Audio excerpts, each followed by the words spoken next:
province. Les détails dans ces journaux. Deuxième journée de la Ligue des champions de la CAF. Le tout-puissant Mazembe reçoit l'association sportive The Club de Kinshasa. Les supporters de la capitale ont donné leur point de vue par rapport à ces matchs. Antena, le journal, Sylvie Fortuné Mboula. Tout le plaisir est pour nous de vous retrouver encore ce soir pour vous informer. Bonsoir mesdames et messieurs, bienvenue à ces journaux du week-end. Nous allons l'ouvrir avec cette nouvelle sportive. La phase de poule du 50e édition du championnat du Congo a démarré ce samedi 24 mai 2014 au stade Tata Raphaël de la Quétule. Les Saint-Éloi Lupopo a battu la formation de Nyoki sur le score de 3-1 lors de la seconde rencontre de la journée. La belle affaire a été réalisée par les Immaculés du Daring Club Motema Pembe. Elle a glané une victoire précieuse devant l'équipe de Lubumbashi Sport sur la marque des 2-1. Nous y reviendrons avec images de nos prochaines éditions. Et puis, la Cour pénale internationale a condamné l'ex-chef de milice Germain Katanga hier vendredi pour 12 ans de prison ferme. Les Simba d'Elituri a été reconnu coupable de complicité pour avoir commis des crimes contre l'humanité. Paul Madidi, le chargé de communication de la CPI en République démocratique du Congo, nous ont fait le récit au micro de Lucie Mahamba et Damien Maungu. Germain Katanga vient d'être condamné par les juges de la Cour pénale internationale à 12 ans de prison pour crimes contre l'humanité commis essentiellement à Bogoro, à 25 km de Bunia, dans la partie est de la République démocratique du Congo. Katanga a condamné M. Germain Katanga à 12 ans d'emprisonnement, mais il faut déduire de cette peine les 7 années qu'il a déjà passées en détention à la Cour pénale internationale. Il lui reste 5 années à purger encore, mais cette fois-ci non plus comme accusé, mais comme condamné. Germain Katanga a déjà passé 7 ans à La Haye. Il devra purger le reste de sa peine dans une des prisons qui lui sera indiquée par la CPI. La CPI a signé des accords avec un certain nombre de pays qui acceptent de recevoir les condamnés de la CPI. Donc, la Cour va entrer en contact avec ces pays-là qui ont accepté de recevoir les condamnés de la Cour. Un de ces pays va donc accepter de recevoir M. Katanga. Quand il aura purgé sa peine, il va retrouver sa liberté vraiment comme un homme libre. Plusieurs autres Congolais jugés à La Haye sont en attente de leur verdict.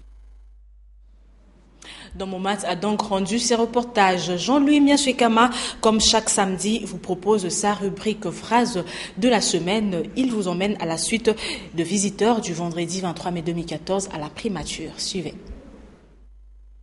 Il y a des images comme le jardin des premiers ministres. Il y a des images comme celles des étudiants de l'IFASIC et ceux de l'université Révérend Kim en visite à la primature. Il y a les membres du réseau national des ONG d'assainissement et d'embellissement du Congo. Il y a des images d'une mère et d'un enfant. Il y a des gestes de propreté. Il y a des mots. Le buste Vado, Premier ministre, beau site touristique. Excellent travail, félicitations. Le Premier ministre a été coté. Avec ce que je viens de voir, je lui donnerai 8 sur 10. Et il y a des phrases. Ce qui m'a beaucoup le plus frappé, c'est le buste que le Premier ministre Matata a fait à l'honneur des anciens Premiers ministres. Autrefois, quand je passais ici, il y avait presque la forêt. Mais aujourd'hui, une fois entré, je me demande si c'est la même place. Le Congo n'a pas que de l'or ou du diamant, mais aussi des cerveaux. La semaine prochaine, une autre sélection, la mienne, d'images, de mots et de petites phrases. C'est ce samedi 24 mai 2014 que la Commission électorale nationale indépendante CENI a clôturé la semaine porte ouverte avec la visite de représentants des institutions de la République, présidence de la République, le Parlement, Assemblée nationale, Sénat, les cours et tribunaux. La CENI, par cette semaine de porte ouverte, démontre sa volonté d'être le plus ouverte possible à tous ses partenaires, notamment les partis politiques, pour garantir garantir un climat de confiance mutuelle entre les différentes parties prenantes au processus électoral 2013-2016. Dès l'année 2015, devront avoir lieu en République démocratique du Congo les élections locales, municipales, urbaines. À ce sujet, l'abbé président Madou Malou a promis de publier incessamment le calendrier électoral. À ce sujet, Eric Izami, David Tembeni y reviendront. Les débats au sujet de la question orale adressée au gouverneur Jean Kamisendou Kutuka a été clos ce vendredi 23 à l'Assemblée provinciale du Bandundu. L'auteur de la question s'est dit convaincu par les réponses lui apportées par Jean Kamisendou. Toutefois, l'honorable Valère Mwemba, c'est de lui qu'il s'agit, a formulé quelques recommandations pour la bonne marche de la province. La suite avec Don Momat.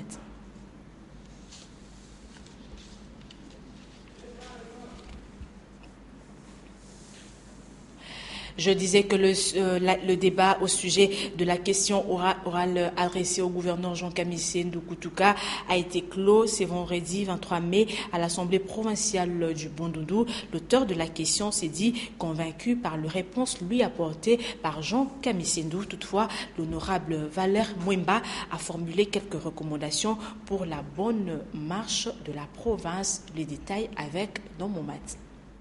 Les débats autour de la question orale de l'honorable Valère Mwemba a débouché sur plusieurs interrogations et préoccupations formulées par 15 intervenants. Il s'agit notamment de la question sur la régie des investissements, la multiplicité des taxes et les recettes dues aux entités territoriales décentralisées. Après l'intervention de Jean Kamisendou devant l'Assemblée provinciale, l'auteur de la motion s'est dit satisfait. Mais cela n'a pour autant pas empêché les députés de formuler quelques recommandations. Le gouverneur de province a répondu aux questions auxquelles il pouvait répondre. On ne s'attendait pas à ce qu'il puisse avoir 100%. Ce n'est pas un concours, ce n'est pas un examen, c'est une évaluation. Nous avons été satisfaits des réponses qu'il a pu nous donner.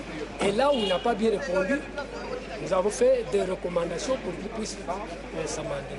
Nous avons tous dit que nous devons maintenant suivre à la lettre et puis nous allons faire beaucoup d'attention à toutes les recommandations que nous avons données pour que ça soit appliqué pour le bon fonctionnement de la province et le décollage de la province sur le plan de développement. Le gouverneur Jean Kamisendou a exprimé sa reconnaissance aux députés qui ont ainsi contribué à enrichir le débat sur l'avenir de la province. Pour rappel, la motion de défiance adressée au gouverneur Jean Kamisendou a été déclarée irrecevable à la conférence des présidents du lundi 19 mai dernier. Un mot en santé, la direction de développement de soins de santé primaire a organisé du 21 au 23 mai 2014 un atelier pour le professionnel du secteur à la clinique Alema Gombe. Il a porté sur la revue annuelle de données 2013 de soins de santé primaire. Hugues Moussangilay, Anne-Marie Ossite, images et commentaires. Cette cérémonie a débuté par Au cours de cet atelier, il a été question de consolider, valider et analyser les données de soins de santé primaire de province pour l'année 2013 en vue d'élaborer les annuaires sanitaires et d'analyser les résultats obtenus par province. Les indicateurs de santé se sont très bien comportés au courant de cette année par rapport à l'année 2012, parce qu'ici nous évaluons l'année 2013 et que nous espérons que toutes les recommandations qui ont été formulées vont permettre à ce que l'année 2014 soit meilleure que l'année 2013. La revue annuelle 2013 va permettre non seulement d'améliorer la disponibilité de l'information sanitaire de qualité, mais aussi d'appuyer des décisions rationnelles. Les données soins de santé primaire pour l'année 2013 des différentes provinces ont été donc consolidées et validées. Que les résultats obtenus en 2013, vous les avez bel et bien analysés,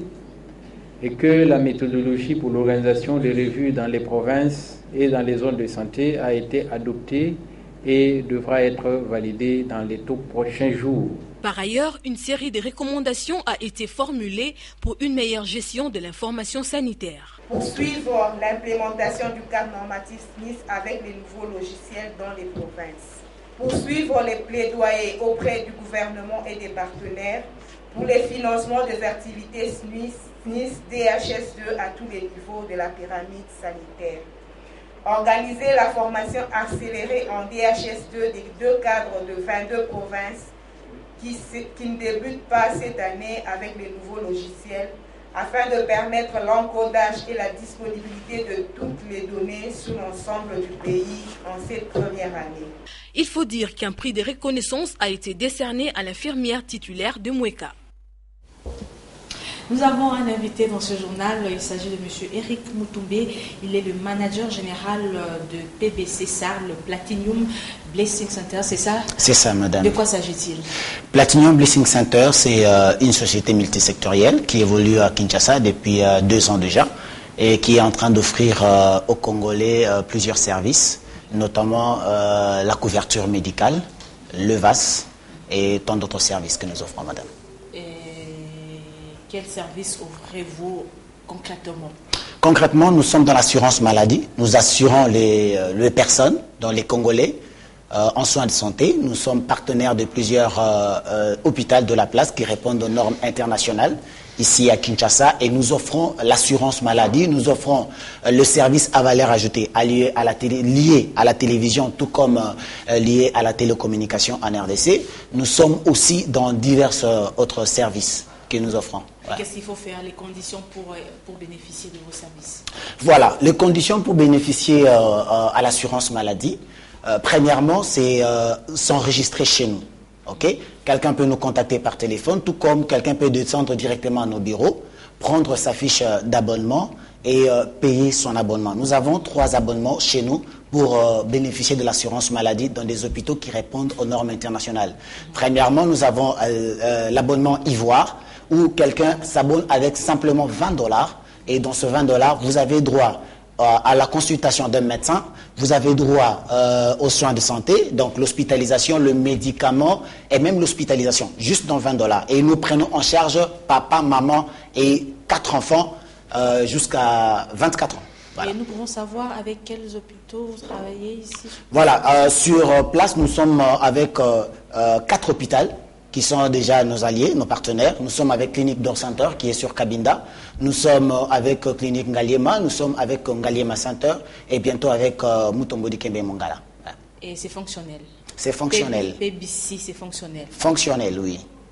Je reviens à vous tout à l'heure. D'accord, merci. Véritable carrefour pour la promotion du tourisme et la croissance économique en Afrique, Indaba 2014 a attiré à l'accoutumée plusieurs visiteurs du monde entier. Notre envoyé à ces rendez-vous de chaque mois de mai à Durban, en Afrique du Sud, Alain Kuka, y a rencontré un architecte congolais. Découvrons-les à travers ce reportage. Indaba, c'est d'abord et avant tout une opportunité d'affaires et de rencontres. Plusieurs pays et bon nombre d'opérateurs économiques des secteurs hôteliers, touristiques et de transport en profitent pour échanger des informations et proposer différents produits. Plusieurs stands sont pour se faire ériger, les uns aussi beaux que les autres. Yann Polo est originaire de la République démocratique du Congo, architecte de formation. Il a été sollicité par plusieurs exposants pour leur bâtir des stands attrayants. Je travaille pour une compagnie franco-sud-africaine. Si j'ai pu avoir des projets sur construction des stands pour Indaba cette année ici, c'est parce qu'en fait, je travaille pour cette compagnie. Là, on a une très grande clientèle de part et d'autre dans le monde entier. Alors, nous organisons des events. En Afrique du Sud, pays qui abrite un nombre élevé des Congolais de la RDC, Yann Polo est certainement un bon modèle d'intégration. Je dirais que je suis arrivé ici depuis 2007. J'ai commencé à l'Académie de Beaux-Arts au Congo, à Kinshasa précisément. Et j'ai dû interrompre mes études parce qu'il fallait que je vienne ici en Afrique du Sud. C'est ici que j'ai pu refaire mes études universitaires à DUT, l'Université technique de Durban. Et c'est là que j'ai pu finir mes études d'architecture. Yann Polo, qui à l'occasion de Indaba 2014 a pu s'entretenir avec quelques autorités de son pays d'origine, la RDC, en a profité pour leur proposer ses services. Et l'exécutif provincial de Kinshasa, représenté ici par le ministre de la Culture et du Tourisme, Rufin Bahia Mboudila, qui a déjà réservé et payé d'avance un espace de 35 mètres carrés pour la prochaine édition de Indaba Tourisme, pourra mordre à l'hameçon du jeune architecte congolais. Monsieur Eric Moutoumbe, je reviens à vous. Okay. Platinum Blessing Center est fonctionnel seulement à Kinshasa ou bien dans le province du pays aussi? Bon, jusque-là, nous sommes à Kinshasa. Nous avons une vision de couvrir toute la RDC. Mais avant d'arriver partout en RDC, nous sommes d'abord en train de nous battre pour couvrir sérieusement Kinshasa et après nous pouvons nous lancer en dehors du pays et aussi en province. Et votre adresse, comment les gens peuvent vous contacter? En fait, les gens peuvent nous contacter sur Avenue de la Presse, 11 Avenue de la Presse, donc ici juste quelque part ici. Avenue de la Presse, numéro 11, immeuble Moanda. À la Générale de Service, nous avons un bureau là. Nous avons nos agents qui sont là en train de faire abonner des gens qui vont s'accourir pour prendre le soin de santé. Et je reviens sur les conditions d'abonnement. Vous parlez tout à l'heure de 3 niveaux. Allez-y. Voilà, nous avons 3 modes d'abonnement. Mode d'abonnement. Voilà, le mode d'abonnement, ça dépend du pouvoir d'achat de chacun. Parce qu'il y a des personnes qui peuvent avoir qu'un $20 pour bénéficier de soins de santé. Mais nous avons 3 échelons. Nous avons un abonnement de $20, un abonnement de $35 et un abonnement de $50. Et à chaque abonnement, il y a certains avantages qui sont liés à chaque abonnement. Ça dépend aussi du pouvoir d'achat. Mais ce qui est le plus grand dans cela, c'est quoi? C'est que la personne qui peut souscrire pour $20, il a droit de prendre les soins de santé pour lui et sa femme et également pour 4 enfants, 4 enfants qui nagent jusqu'à 24 ans. Donc nous couvrons comme ça toutes les familles. Donc nous prenons papa, maman et 4 enfants pour $20 et ils bénéficient tous de la même chose. La consultation par le médecin spécialisé, ils ont aussi droit aux examens de labo et ils ont droit aux médicaments et l'hospitalisation. Également pour la personne qui prend pour $35, également pour la personne qui prend pour $50. Mais il y aura des petites différences par rapport aux avantages qu'on accorde aux personnes qui s'abonnent. Oui. Votre mot de la fin? Mon mot de la fin, j'invite tous les Congolais qui me suivent ici à Kinshasa que c'est important aujourd'hui de s'attacher ou de souscrire à une entreprise qui couvre médicalement. Pourquoi c'est avantageux? Ce mois, vous pouvez avoir de l'argent, le mois prochain, vous n'avez pas de l'argent. Ça peut vous poser un problème. Mais si vous avez un abonnement à un assureur, vous êtes garanti. Vous avez une garantie que quand vous tombez malade, on vous prend en charge. Parce qu'aujourd'hui, les soins de santé, c'est trop cher et la santé n'a pas de prix. Alors, nous invitons les personnes qui nous suivent partout en RDC de venir à nos bureaux ou à nous appeler. Appelez-nous sur le +243 09 94 73 99 73. Je répète, 09 94 73 99 73 ou 082 222 74 88. Ou soit carrément, venez simplement à nos bureaux. Nous sommes sur Avenue de la Presse, numéro 11, immeuble Moanda à la Générale de Service. C'est juste en face de Boutour, derrière Memling.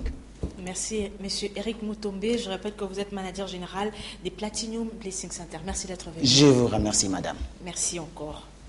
Et nous ouvrons la page sportive de ce journal. La deuxième journée de la Ligue des champions de la CAF se déroulera en République démocratique du Congo avec la rencontre Tout-Puissant Mazembe et l'association sportive avec club de Kinshasa. C'est dimanche au stade de Tout-Puissant Mazembe de Kamalondo. Suivez les enjeux de cette rencontre dans cette analyse de force en présence de Patrick Bored-Mukendi et Ndaye Ilambouchi.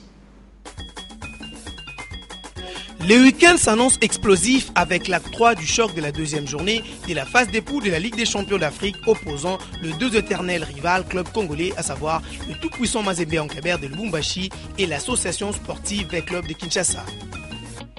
Après avoir courbé les chines lors de la première journée à Omdurman face aux Soudanais de Al Hilal, les hommes du chairman Moïse Katumbi, qui sont les habitués de la dite compétition, veulent se relancer.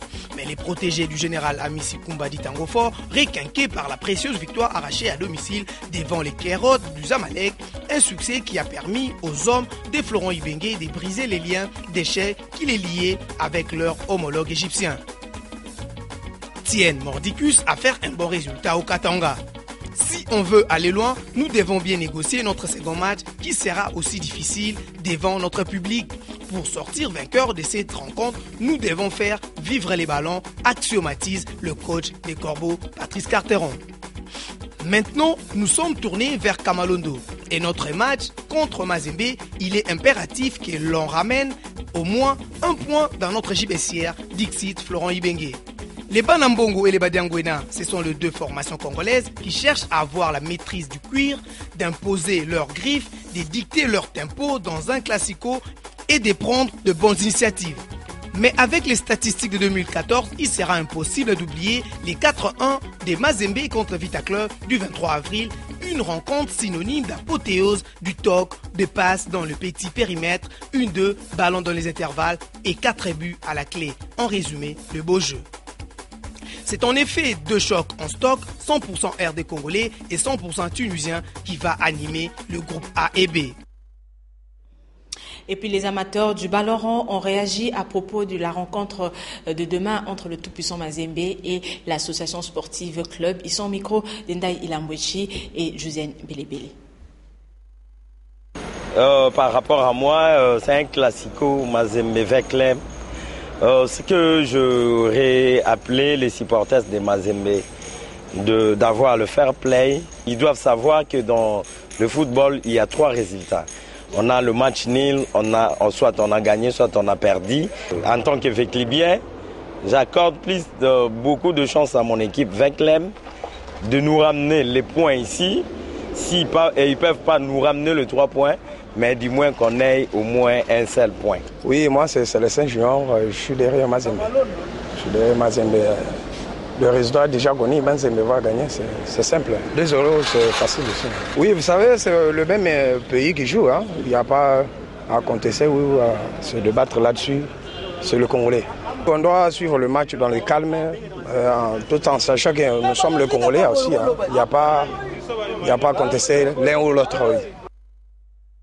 Et sachez que dans ces mêmes groupes A, la rencontre qui a opposé le club soudanais Al-Ali à celui de Zamalek d'Égypte s'est soldée par un score de 1 but partout. La Ligue nationale de football féminin que dirige la présidente Séraphine Lofondo organise la Coupe du Congo de la spécialité avec succès. Nous vous proposons le temps fort de la rencontre de classement dans ce reportage de Patrick Borel-Mukendi et Ndaye Ilambwechi. La 4e édition de la Coupe du Congo de football féminin poursuit son bonhomme de chemin selon la présidente de la Ligue nationale de football féminin, Séraphine Lofombo. Dans la petite finale, autrement dit match de classement, ce jeudi 22 mai 2014, la belle affaire a été réalisée par la formation de FCF Pambou qui a battu le FI de Bafana sur un score sans appel de 3-0. Les réalisations ont été signées par Moulanga, Mbwadi et Ngalula Mwanza. La finale opposera OCL City face à la coriace formation de l'attaque sans recul à Serre au stade Chikisha de Mbujimaï dans le Kasaï oriental.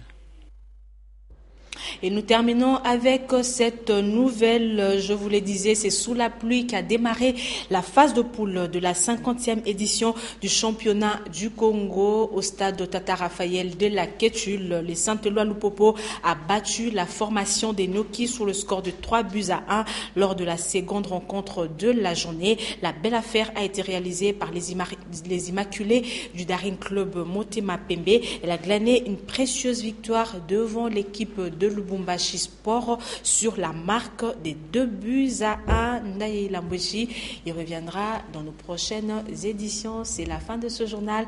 Merci à vous tous qui l'avez reçu chez vous. C'est avec le même plaisir que je vous retrouve demain à 19h. Portez-vous bien. Excellent suite de programme sur nos antennes. Au revoir.